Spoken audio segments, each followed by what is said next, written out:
Bismillahirrahmanirrahim. Assalamualaikum warahmatullahi wabarakatuh. Selamat berjumpa sahabat semua di seluruh kepulauan Nusantara, bahkan di mana saja Anda berada. Inilah Hairil Anas TV memancar dari kota Makassar, Sulawesi Selatan, Indonesia, kembali mengudara untuk menyapa Anda, membawakan siarannya di edisi kali ini, Selasa 4 Januari 2022. Sahabat Hairil Anas TV, selamat mengikuti siaran kami. Dan pada edisi kali ini, Hairil Anas TV hadir kembali mengantarkan sebuah tajuk ulasan berjudul Al-Kisah si Mu'allaf dan sang Amir yang mencela-mencela.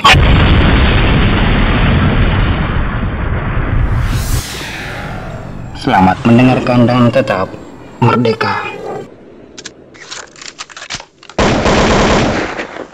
Sahabat Hairil Anas TV, Anda tentu mengerti apa yang dimaksud dengan mu'allaf, bukan? Mu'allaf adalah istilah untuk orang-orang yang muslim yang mempunyai harapan masuk agama Islam atau orang-orang yang baru memeluk agama Islam. Dalam surat At-Taubah ayat 60 disebutkan bahwa mu'allaf ini termasuk salah satu dari 8 asnaf mustahik atau kelompok orang-orang yang berhak menerima zakat. Berdasarkan data yang dikutip dari riset Mu'allaf Center Indonesia, ada beberapa penyebab seseorang memeluk Islam dan kemudian dikatakan sebagai mu'allaf. Di antaranya, pertama, melalui pernikahan.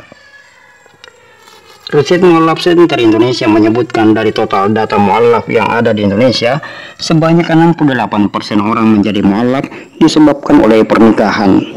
Mereka memeluk agama Islam karena menikah dengan pasangannya yang beragama Islam.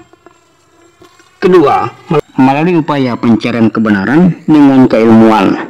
Dan riset tersebut menyebutkan sebanyak 20% orang menjadi mu'allaf melalui jalur akademisi. Mereka menemukan hidayah Islam setelah dengan sengaja maupun tidak sengaja mempelajari Islam. Dan yang ketiga, melalui hidayah langsung. Sejumlah 12% orang menjadi mu'allaf di Indonesia disebabkan oleh hidayah langsung, diantaranya melalui mimpi, bangun dan tersadar dari koma, nazar atau niat dari dalam hati untuk berpindah ke agama Islam bila cita-citanya atau harapannya terkabul. Dan sejumlah penyebab lain yang sifatnya muncul dari dalam diri sendiri tanpa pengaruh orang lain. Nah, mari kita bandingkan antara pengertian mu'allaf yang sebenarnya itu dengan pengertian mu'allaf yang dipahami oleh kaum Jokam atau pengikut Amir Islam Jamaah. Menurut Amir mereka, yakni Haji Abdul Aziz Sultan Aulia, seseorang dikatakan mu'allaf disebabkan oleh dua hal. Pertama, karena baru bergabung dalam kelompoknya. Meskipun orang itu lahir dan hidup dalam keadaan Islam, melaksanakan seluruh rukun Islam dengan baik, namun orang itu akan dinyatakan sebagai mu'allaf apabila baru bergabung dalam kelompok Jokam Islam Jamaah. Bahkan diharuskan untuk mengulangi membaca 2 kalimat syahadat di hadapan Imam Jokam atau Amir Islam Jamaah. Sebagaimana dijelaskan oleh sang mubalik internasional Emir Rozikiani, menurut mubalik Jokam yang ahli TikTok itu, seorang muslim baru dianggap sah syahadatnya bila diucapkan di hadapan sang Imam Jokam. Ini perhatikan betul, ini basic hukum kenapa kita harus berjamaah. Syahadat, ya. Syahadat itu syarat mutlak orang jadi Islam harus membaca syahadat. Cuman nggak sekedar membaca syahadat. Syahadat itu harus diucapkan di depan imam, yang imam itu akan ngurusi kita sampai kita mati atau dia mati. Ya toh, yang akan ngurusi agama kita, memberi ilmu kita, baru syahadat itu sah. Dan itu adalah imam yang dibeat. Kalau zaman Nabi ya Nabi.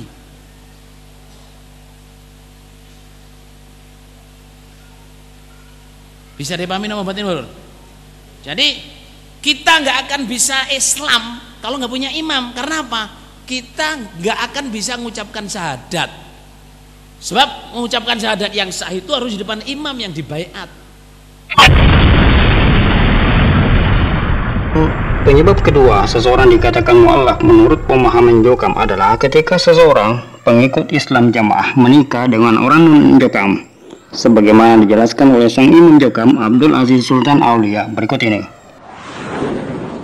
Tapi kalau ada orang jamaah sudah remaja kok sampai nikah dengan orang luar, nah itu gagal, berarti itu gagal keperatal menjadi mu'alaf lagi gitu loh. Itu karena apa? Nah, berarti kepahamannya sejak mendidik sejak kecil nggak ada gunanya, itu nggak ada kepahaman, nggak ada apa itu. Nah itulah. Nah, sama dengan orang jamaah dewasa sudah akhir hayatnya itu loh, delalah kok ya terpengaruh lah, ya sudah berarti gagal, terpengaruh salafi lah, terpengaruh lain-lain lah, sehingga keluar dari jamaah itu sudah berarti ya gagal.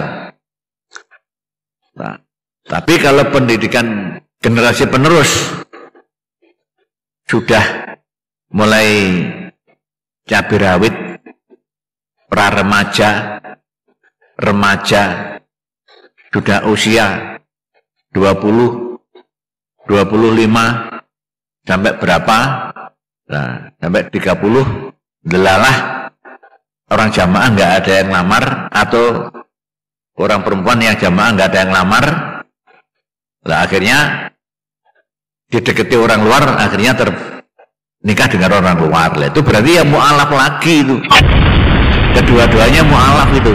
Jadi kewajiban dari kedua pembesar Jokam itu kita berkesimpulan bahwa kaum Jokam memang benar memiliki pemahaman agama yang berbeda dengan pemahaman kaum muslimin pada umumnya. Bahkan pemahaman agama mereka menyelisihi pemahaman Islam berdasarkan Al-Quran dan Sunnah. Andai kata sang Amir itu benar-benar memahami apa yang disebut dengan mu'alaf, maka ia seharusnya juga paham tentang hak-hak seorang mu'alaf. Antara lain, seorang mu'alaf berhak mendapatkan perlindungan dikarenakan beberapa konsekuensi yang menimpa mereka. Konflik batin, dikucilkan dan dibuang dari keluarga dan lingkungan, kehilangan mata pencaharian, ancaman keamanan dari sejumlah pihak. Maka alasan-alasan itu pula kaum muslimin di bawah kendali ulil amri wajib memberikan hak-hak seorang mu'alaf berupa jaminan keamanan dan jaminan hidup.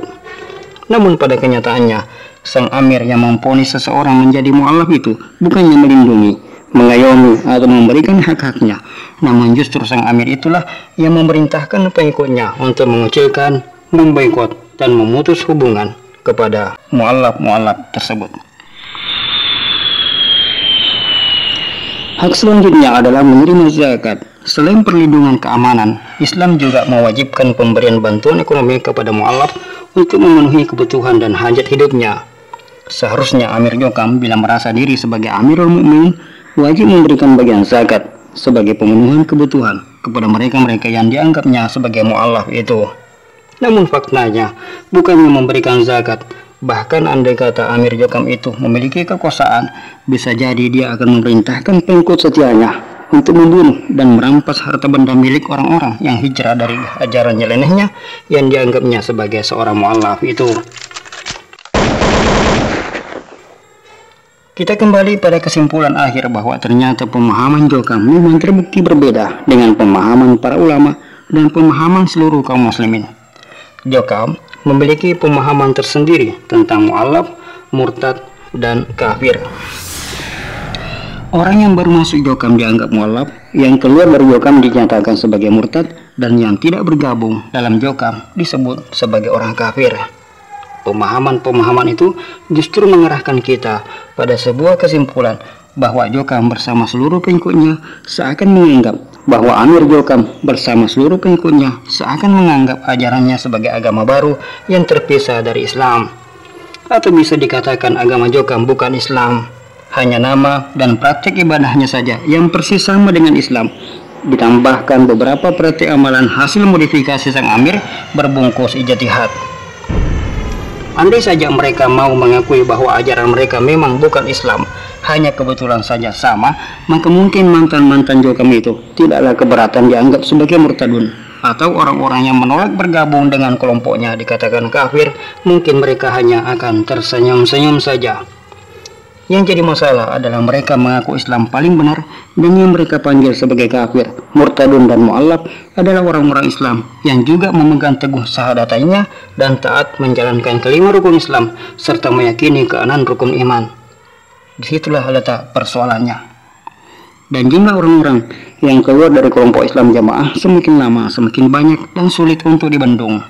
Di awal-awal terjadinya gelombang hijrah dari kalangan Jokam yang dipelopori sejumlah ustadz dan mubalik Islam Jamaah, sang Amir Laksana pemilik kuasa Tuhan sesumbar menyatakan diri tidak akan menerima tobat mereka yang murtad dari agama Jokam, kecuali mereka bersedia mengajak kembali orang-orang yang mereka ajak murtad dari Islam Jamaah. Kini, di saat jumlah pengikut mereka semakin menyusut, yang berpengaruh pada jumlah pemasukan isrun atau persenan yang juga semakin surut, nampaknya nyali sang Amir mulai ciut. Beberapa orang kepercayaan yang terdiri dari wakil-wakil Amir di pusat maupun di daerah-daerah ditugaskan untuk membujuk sejumlah ulama, ustadz maupun jamaah untuk kembali bergabung dalam Jokam dengan iming-iming akan dipenuhi segala kebutuhannya.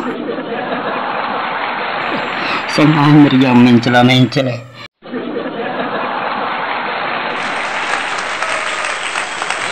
Sekian kicauan kita kali ini. Terima kasih atas perhatian dan mohon maaf atas segala kekeliruan. Tak ada maksud lain selain mencerahkan dan mengingatkan saudara-saudara kita yang keliru jalan agar sama-sama terselamatkan. Barakallahu fikum wa jazakumullahu khair. Assalamualaikum warahmatullahi wabarakatuh.